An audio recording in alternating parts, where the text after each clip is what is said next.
Namaskar and welcome to Changemakers. I'm Shubhendu Ghosh. Toys and games are intrinsic part of childhood, but for a long time, quality toys meant the ones imported from abroad. But that is changing now. Thanks to favorable policy decision, Indian toy industry is breaking away from the dominance of imported toys. Today, let's talk about Make in India in toys and games.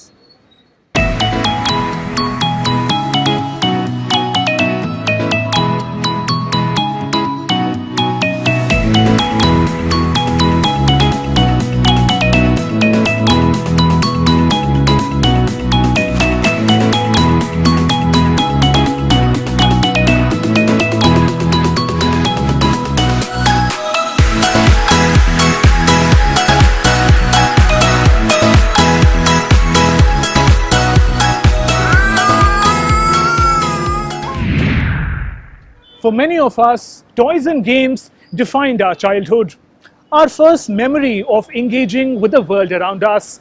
Today, Indian toy manufacturers are scaling up production to meet the growing domestic and international demand. Our changemakers are taking this positive trend to the next level. From using environment-friendly raw materials such as neem wood to reviving ancient old Indian games, our changemakers are creating the best ecosystem for our children to play and learn. Our changemakers are transforming the playful world of toys and games with unique offerings that are safer and fun way to get introduced to human values and Indian traditions. Our first changemaker is Ariro Toys. When the co-founders Nisha and Vasant had a baby girl in 2016, the idea of Ariro Toys was also born. They looked for wooden teethers but found the market had limited options and most of the teethers were being imported. So they started making toys themselves with the help of carpenter. They used neem wood to make teethers. Their friends who were parents adored the concept and asked them to make more for their little ones too. As Nisha and Vasant's daughter grew older, so did her need for new toys. Ariro has a vision for toys that are minimal but with a purpose. Overwhelming toys confuses the child and are nothing but a decorative item in most households. Traveling across the world, the founders developed deep understanding of wooden toys and the huge gap in the Indian market, a market where 80% of toys were being imported from China. They engaged local artisans from villages to make wooden toys. The artisans have unique skill sets. The founders of Ariro help them with market knowledge and regular income. Ariro wants to be every child's first toy.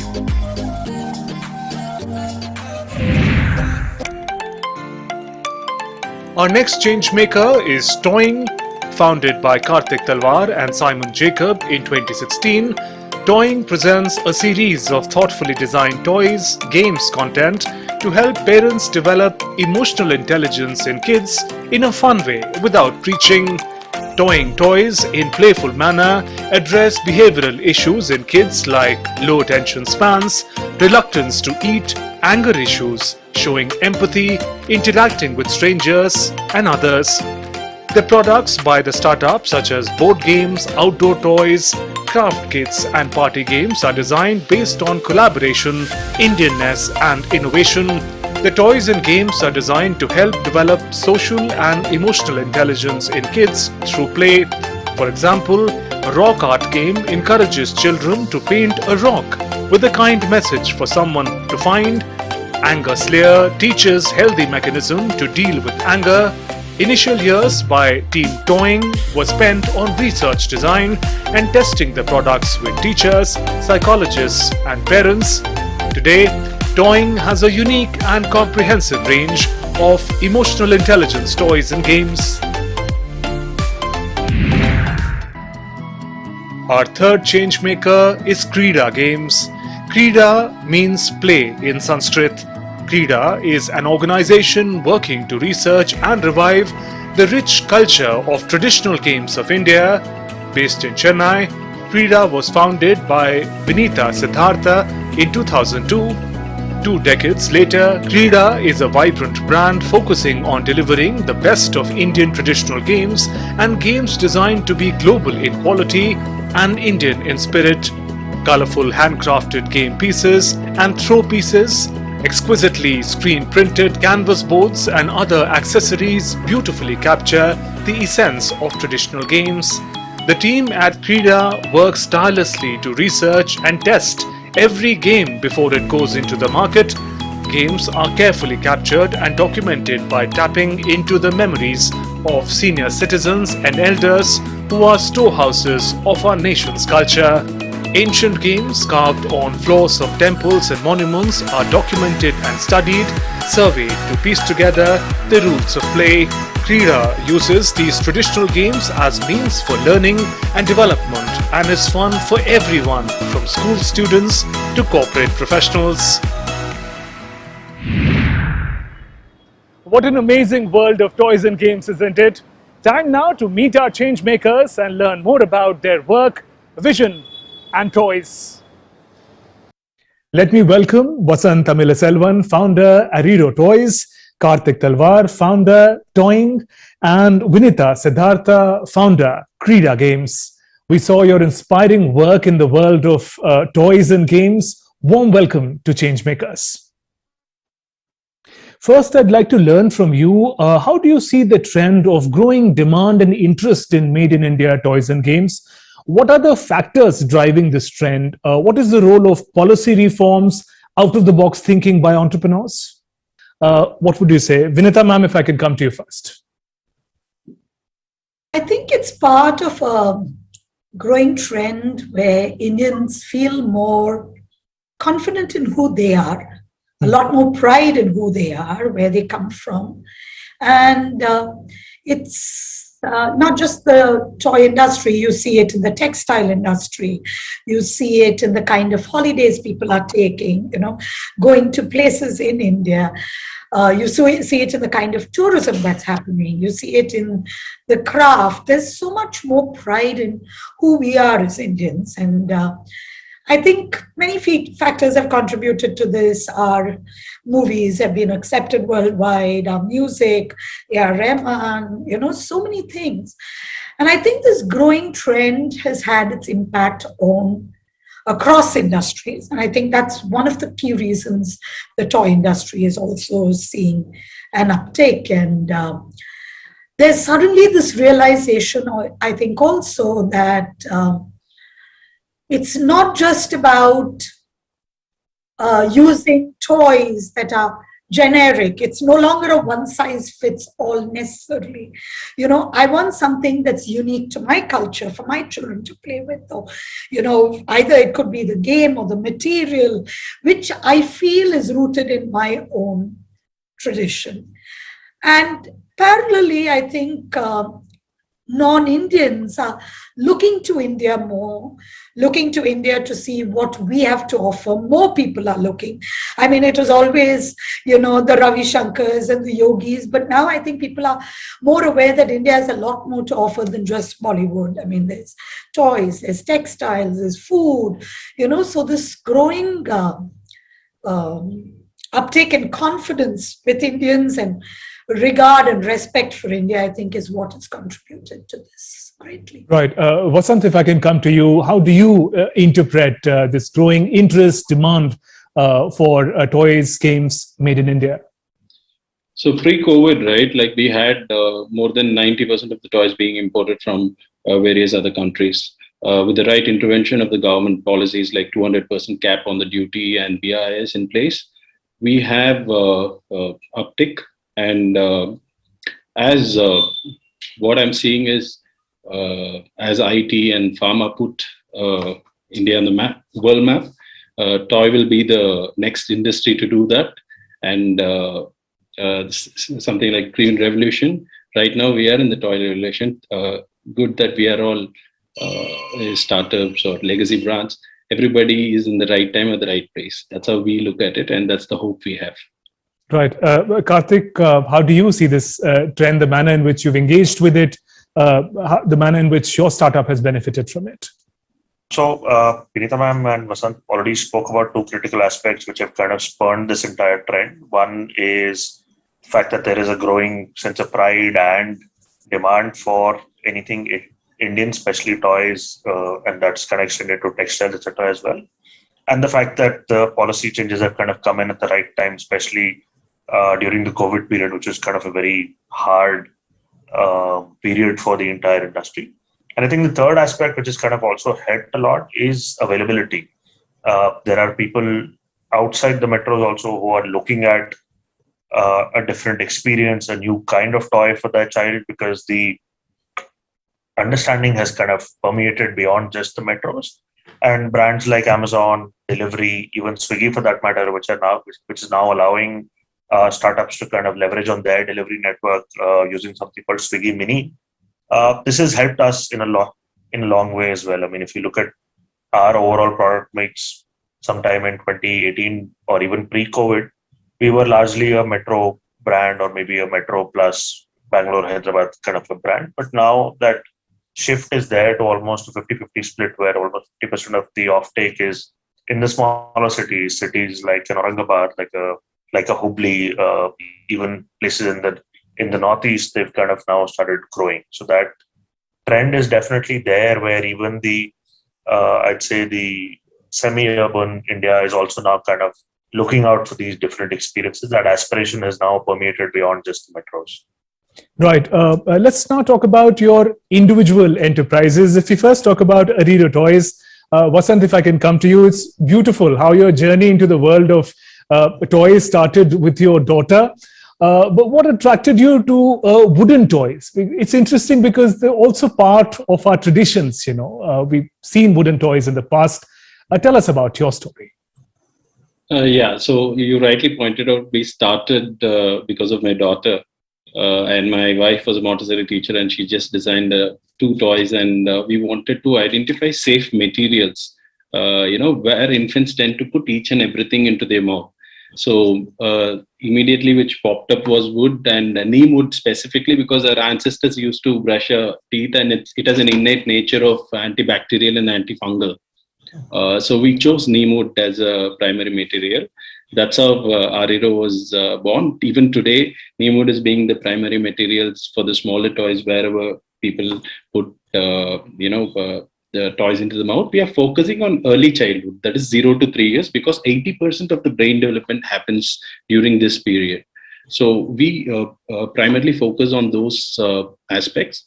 And we also designed a few bigger toys like Learning Tower, Jungle Gym, Picklet Triangle, etc. We spotted in COVID, people had to stay, the children has to stay home, and they have so much of energy to channelize. And electronic is not the right,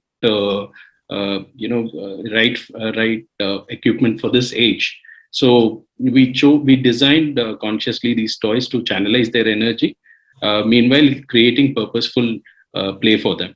That was the whole idea of Ariro, and it also, digital is a democratic platform for us to launch our products and tell our stories. We use digital D2C as a primary distributor channel, and we send over 1 lakh units so far. Right. Also, instead of reviving the tradition of wooden toys, Vasant, you're engaging local artisans, as we learnt about in your story. How are their lives changing, engaging with your enterprise? Tell us about that aspect. So when you travel across India, there is around 17 toy clusters across India.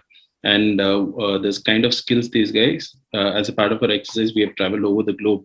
And the kind of skills these toy artisans have got, you don't find it anywhere in the world. And the kind of products they are creating is whimsical.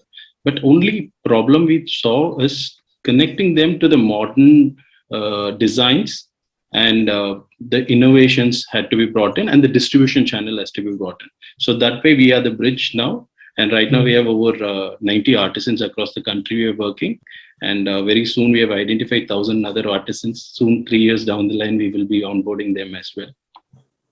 Right. Karthik, if I can come to you, and if you talk about toying. Now, toying makes variety of toys in games. Indianness and innovation in many ways defines the kind of work that toying does. Tell us about your journey from idea to enterprise. Sure. So honestly, it kind of the inception was similar to Vasant's, where my partner Simon, so he had two daughters. He was not very happy with the kind of toys that were available in the market, let's say sometime in 2013, 2014. And which is when we kind of started looking at what can we do to build toys that are more from an Indian nature, and also they can be more meaningful than just being a toy for the sake of being play. So the entire credo that we follow is play makes us better, which is the fact that for a child, playing is the kind of, especially for an early child, similar to what Vasant said, anybody who's say 3 years onwards, play is the primary format of learning for them, and which is why any toy that we want to kind of create, while we want it to be innovative and we wanted to have a certain Indianness to it, we also want to make sure that there is some value that is being transferred to the child, whether it be a sense of nostalgia, where we created this entire range called Toystalgia, which is toys that you and I would have played with, toys like a Lagori, toys like a Pithu, toys like a Gilli Danda, so that the child and the parent can actually spend time bonding, because the parent also, again, because of that inherent sense of nostalgia, will spend time with the child. Similarly, there's an emotional quotient learning range that we have, which talks about helping children to, first of all, identify different sets of emotions, and then how to deal with it, how to deal with an anger, how to deal with, mistrust, how to deal with anxiety at a certain point in time. So that again is like I said, that learning is something that we feel is very integral to each and every toy that we kind of put out.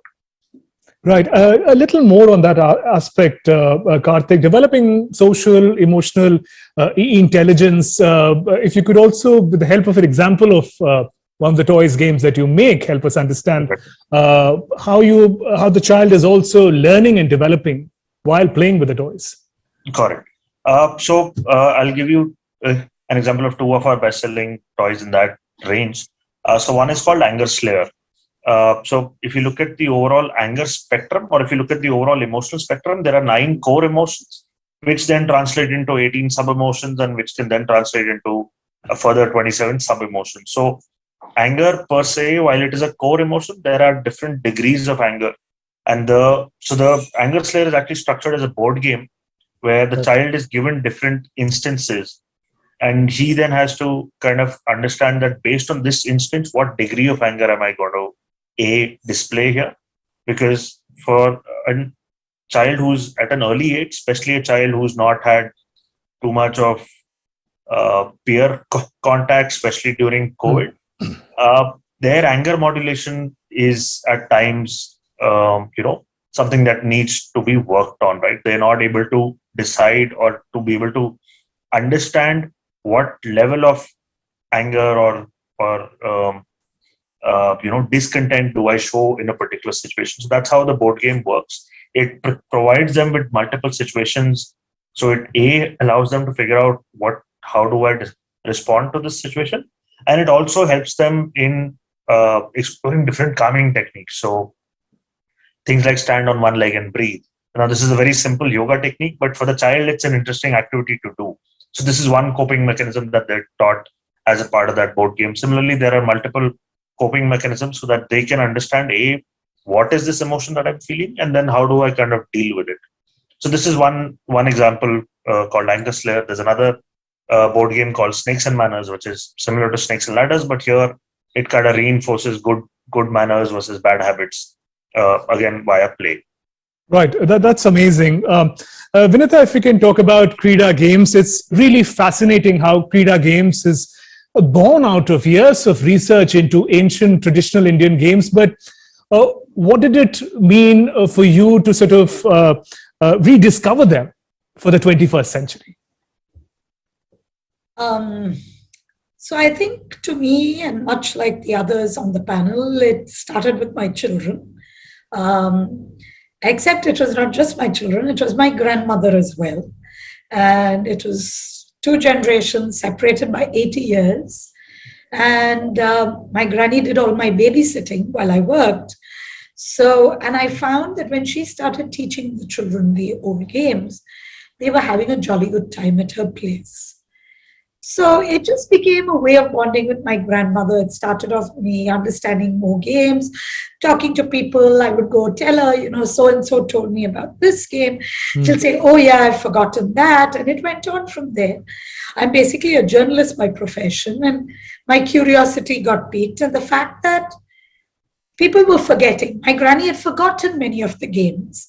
So, the effort to document them started, research them started. And then I said, okay, if you're going to document it and research it, we need to put it back into play. And frankly, when I started Krita, I never looked at a business. The idea was to make 50 pieces of about half a dozen games, sell a few, give the rest, and then move on with my life. But we did sell out in the first week. I was completely ill-equipped to be an entrepreneur. I'm listening to people saying they've traveled all over the world to research it. I'm like, oh God, I did none of those things. I've been learning on the job. It's been 20 years, a lot of learning, and started at a time when there was no social media. Email was just about making its way in, and people were getting used to email. Most people didn't have mobiles. So it was tough going, but been a fun and interesting journey.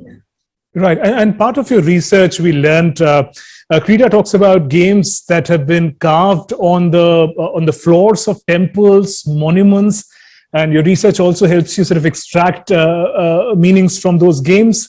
They, I'm sure, reveal a lot about the culture, traditions, way of life of ancient India. Could you share some anecdotes? What do these games reveal about our past? So initially when I started, it was just about play the games. But then the more I studied them, I realized there's far more to the games. Krita believes that the most important thing with our games is to have fun. But then there is an essence beyond that. So started doing a lot of research on this. And as you said, it started with documenting games we found in temples and monuments. I've been traveling, personally and professionally, and documenting these. And the more you see, the more you start understanding. In fact, just a month ago, I've published a book called Life Lessons from Traditional Indian Games. It's called Just Play. It's been published by Rupa Publications. And this is kind of a culmination of a lot of these learnings. So let me share an example with you.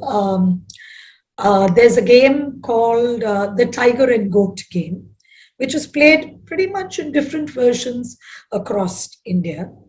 And you have tigers and you have goats. And the tigers try to kill the goats, and the goats try to surround the tiger so the tiger doesn't move. It's an incredibly wonderful strategy game. What I realized as I was playing this game is, so you take chess on the one side and you take the tiger goat game on the other side. Both are strategy games, but as different as chalk and cheese. So in chess, both players have the same number of game pieces, both have the same aim, and all the pieces have the same moves. Whereas in the tiger goat game, the two players have different goals. One tries to kill the goat, the other tries to surround the tiger. The number of game pieces are different. So these are what are called hunt games. And what to me is very fascinating about a hunt game is that in chess, you will often sacrifice a piece to put yourself in a better position. Now, chess is the game of kings and zamindars. And you'll see marble chessboards and ivory chessboards. But the tiger goat game is the game of the peasant and the community. And in this game, you will never sacrifice a piece to get stronger. So it's two sociological models where the good of the all is greater than the good of the individual.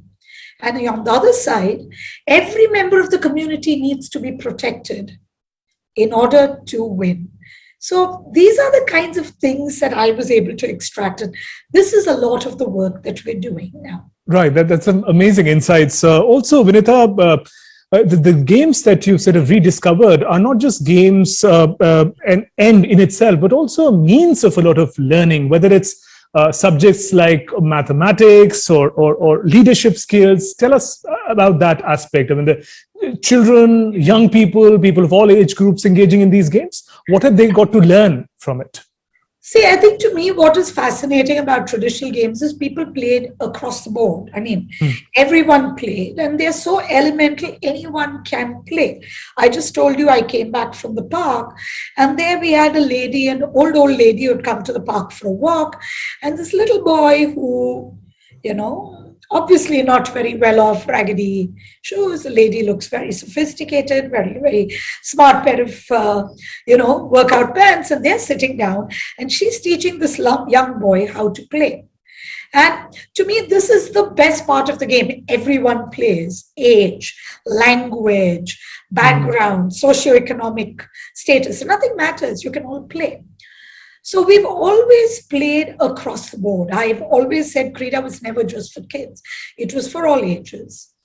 And we have been doing more and more work on anchoring how these games can be applied in early childhood learning or in teaching mathematics, working with a lot of specialists on this. And a large component has been on life skills itself, leadership, team building, goal setting, decision making. So a lot of, we have worked with trainers who have been working with corporate houses. We ourselves have worked with a lot of different kinds of groups other than selling the games.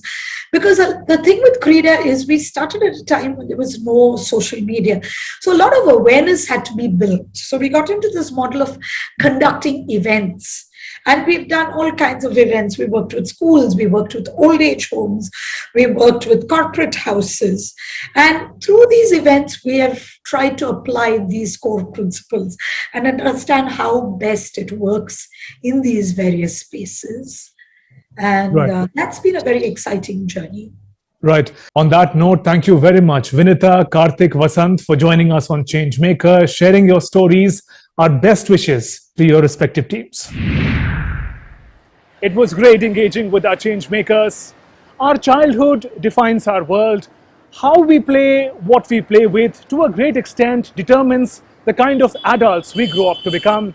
In that sense, we all owe a thank you to our invisible toy makers. When you buy Indian toys and games, you support local entrepreneurs, local artisans. That makes you a change maker too. Till we meet again, namaskar.